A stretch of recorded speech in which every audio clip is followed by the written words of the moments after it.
Hey there, future political scientists. Today, we're diving into Political Science 101 and tackling one of its fundamental concepts, the state. Before you start yawning, let's make it a bit more relatable, shall we? Imagine your classroom. So picture this, your classroom is like a mini-state. You've got a teacher who plays the role of the government. They set the rules, like no talking during the lesson, and decide what the lesson plan is. They maintain order and make sure everything runs smoothly. Now, the students, that's you and your classmates, are like the citizens of this mini-state. You follow the rules, participate in activities, and contribute to the class environment. Without you guys, there wouldn't be a class, right?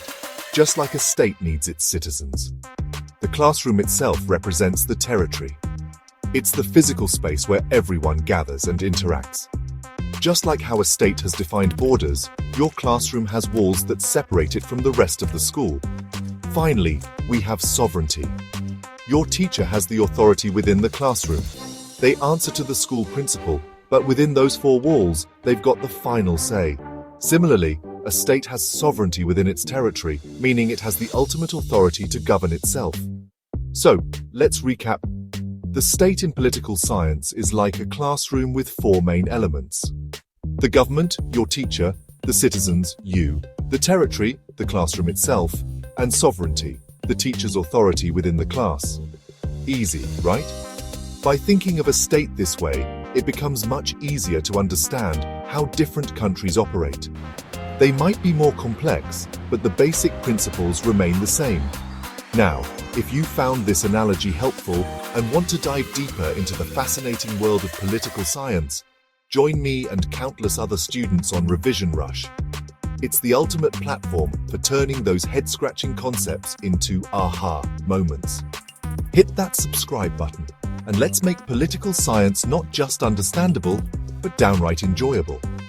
Now, let's take a moment to appreciate how these elements interact. The government, or your teacher, isn't just a rule setter. They also inspire, guide, and sometimes even learn from the students.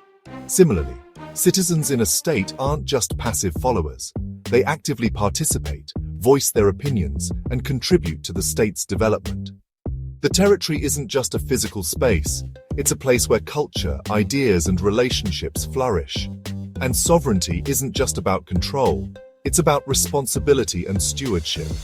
Understanding these nuances can give you a deeper appreciation of how states function and why they are essential to our society. So next time you step into your classroom, remember, you're not just a student. You're part of a mini-state, contributing to its unique ecosystem. And who knows? Maybe one day you'll be shaping the policies of a real state, making a difference on a much larger scale.